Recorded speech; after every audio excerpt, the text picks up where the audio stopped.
नमस्कार मित्रों, RV IAS PCS classes में आप सभी का हार्दिक स्वागत है। आज हम इस टॉपिक में भर्ती के प्रकार पर चर्चा करेंगे। जो भर्तियां होती हैं दो प्रकार की होती हैं, प्रत्यक्ष भर्ती, अप्रत्यक्ष भर्ती। वहीं हम पदोन्नति के आधार पर भी चर्चा करेंगे। पदोन्नति किस आधार पर किया जाता है? दो प्रकार की पदोन्नतियां होती हैं, एक वरिष्ठता के आधार पर, दूसरा योग्यता के आधार पर। वहीं हम कार्य कुशलता मापन का भी चर्चा करेंगे। तो यह टॉपिक आपका मुख्य परीक्षा के लिए बहुत महत्वपूर्ण है। जीएस का टॉपिक है मुख्य परीक्षा। तो प्रत्यक्ष भर्ती पर चर्चा करते हैं। सबसे पहले भर्तियां दो प्रकार की हैं, प्रत्यक्ष भर्ती, अप्रत्यक्ष भर्ती। पहले प्रत्यक्ष भर्ती देखते हैं। प्रत्यक्ष भर्ती का अभिप्राय सिविल सेवा के खाली पदों को खुले बाजार में उपलब्ध योग्य और कुशल उम्मीदवारों को भरने से है। ये भर्ती अभिकरण के द्वारा प्रतियोगी परीक्षा के आधार पर संचालित की जाती है। जो परीक्षाएं होती हैं, पीसीएस की परीक्षा होती है, आईएएस की परीक्षा होती है, कर्मचारी चयन सेवा आयोग की परीक्षा होती है, रेलवे परीक्षा होती है जिसमें लिखित परीक्षा, साक्षात्कार आदि होता है। तो यह प्रत्यक्ष भर्ती होती है। अप्रत्यक्ष भर्ती देख लेते हैं। अप्रत्यक्ष भर्ती का अभिप्राय है उन योग्य एवं अनुभवी लोगों के द्वारा खाली पदों को भरने से है जो कि पहले से ही सेवा में कार्य कर रहे हैं। ठीक है। वहीं प्रत्यक्ष भर्ती को बाहर से भर्ती तथा अप्रत्यक्ष भर्ती को आंतरिक भर्ती के नाम से जाना जाता है। अप्रत्यक्ष भर्ती आंतरिक भर्ती और प्रत्यक्ष भर्ती बाहर से भर्ती है। अप्रत्यक्ष आंतरिक होता है, प्रत्यक्ष बाहरी होता है। अप्रत्यक्ष भर्ती को पदोन्नति के माध्यम से भर्ती भी कहा जाता है। ठीक है, पदोन्नति के माध्यम से भर्ती कहा जाता है। परोक्ष भर्ती पदोन्नति के मौलिक भार को दर्शाता है। ठीक है। पदोन्नति का अभिप्राय क्या है? पदोन्नति का अभिप्राय है निम्न स्तर से उच्च स्तर की ओर कर्मचारियों के कर्तव्य और उत्तरदायित्व में बढ़ोतरी से। फिर से, पदोन्नति का अभिप्राय निम्न स्तर से उच्च स्तर की ओर कर्मचारी के कर्तव्य एवं उत्तरदायित्व में बढ़ोतरी से है तथा पदोन्नति के साथ सामान्यतः वेतन एवं सेवा शर्तों में वृद्धि भी होती है। परंतु पदोन्नति का मौलिक भाव वेतन एवं सेवा शर्तों के बढ़ने से न है, अपितु कर्तव्य एवं उत्तरदायित्व की बढ़ती जटिलता से है। क्योंकि पदोन्नति से कर्तव्य और उत्तरदायित्व बढ़ जाते हैं, वेतन सेवा शर्तें भी बदल जाती हैं और कर्तव्य उत्तरदायित्व भी बढ़ जाते हैं। तो पदोन्नति का आधार, बेसिस ऑफ पदोन्नति हम देख लेते हैं। किस आधार पर पदोन्नति किया जाता है? पदोन्नति मूलतः दो आधार होते हैं। एक वरिष्ठता के आधार पर पदोन्नति, जो वरिष्ठ होगा सबसे ज्यादा उसको पदोन्नत कर दिया जाएगा। वहीं मेरिट योग्यता के आधार पर पदोन्नति। आधुनिक समय के नौकरशाही विचारधारा के अंतर्गत योग्यता के सिद्धांत को वरीयता प्रदान की गई है, परंतु योग्यता का निर्धारण करना एक विषम विषय है तथा योग्यता के निर्धारण के संबंध में निम्नलिखित पद्धतियों का प्रयोग किया जाता है। योग्यता के निर्धारण का अधिकार संगठन के अध्यक्ष के पास है। संगठन के अध्यक्ष के द्वारा एक पदोन्नति समिति के परामर्शों के आधार पर योग्यता का निर्धारण किया जाए।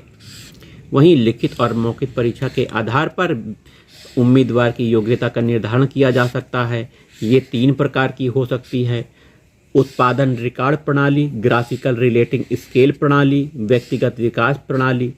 व्यक्तिगत विकास प्रणाली में पदोन्नति से संबंधित 15 गुणों की तालिका का निर्माण किया जाता है। वहीं संबंधित कर्मचारी के व्यक्तित्व का मूल्यांकन उन गुणों के संदर्भ में किया जाता है जो कि उसके व्यक्तित्व को परिभाषित करे। जबकि ग्राफिकल रेटिंग सिस्टम के अंतर्गत गुणों से संबंधित तालिका के संदर्भ में कर्मचारी का मूल्यांकन करके एक श्रेणीगत व्यवस्था तैयार की जाती है जिसमें निम्न स्तर होते हैं: पहला सर्वश्रेष्ठ या उत्कृष्ट, दूसरा बहुत अच्छा, तीसरा अच्छा, चौथा ठीक है संतोषजनक, पांचवा असंतोषजनक। पांचवें वेतन आयोग की सिफारिशें के अनुसार ग्राफिक्स रेटिंग प्रणाली को हटाना चाहिए। वहीं कार्य कुशलता मापन को उपलब्धि मूल्यांकन भी कहते हैं, जो कि कार्मिकों में उत्तरदायित्व को सुनिश्चित करता है तथा साथ ही सुधारों को लागू करने के अवसर भी प्रदान करता है। कार्य कुशलता मापन इम्पोर्टेंट है। परफॉर्मेंस अप्रेजल कहते हैं। आइए कार्यकुशलता मापन पर विस्तार से चर्चा करते हैं। परफॉर्मेंस अप्रेजल क्या है, इस पर चर्चा कर लेते हैं। कार्यकुशलता मापन कार्मिकों का निरंतर आधार पर किया जाने वाला मूल्यांकन है, जो कि कार्मिकों की जवाबदेहिता को सुनिश्चित करने तथा उनकी कार्यक्षमता कार्यकुशलता में वृद्धि करने से संबंधित है।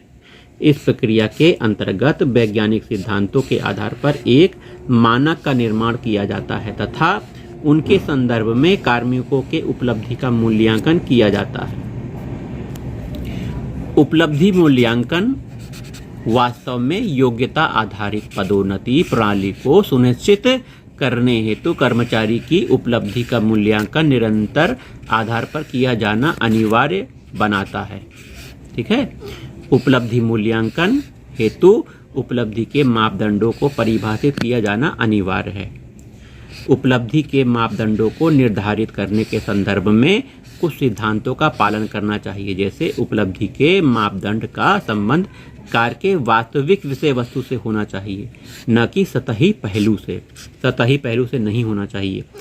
उपलब्धि का मापदंड निर्धारित करते समय संबंधित कर्मचारी से विचार विमर्श किया जाना चाहिए ताकि इसकी प्राप्ति की दिशा में कर्मचारियों की प्रतिबद्धता को प्राप्त किया जा सके। उपलब्धि के मापदंड का निर्धारण अधिक पारदर्शिता के साथ किया जाना चाहिए ताकि कर्मचारी इसके प्रत्येक पहलू से भली भांति परिचित हो सके। उपलब्धि मूल्यांकन मात्रात्मक एवं गुणात्मक दोनों पहलुओं के आधार पर किया जाना चाहिए। उपलब्धि मापदंड प्राप्ति की दिशा में कठिन होना चाहिए लेकिन असंभव नहीं होना चाहिए।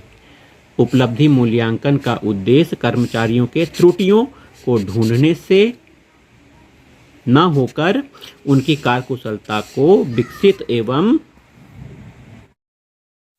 व्यवस्थित करने से है।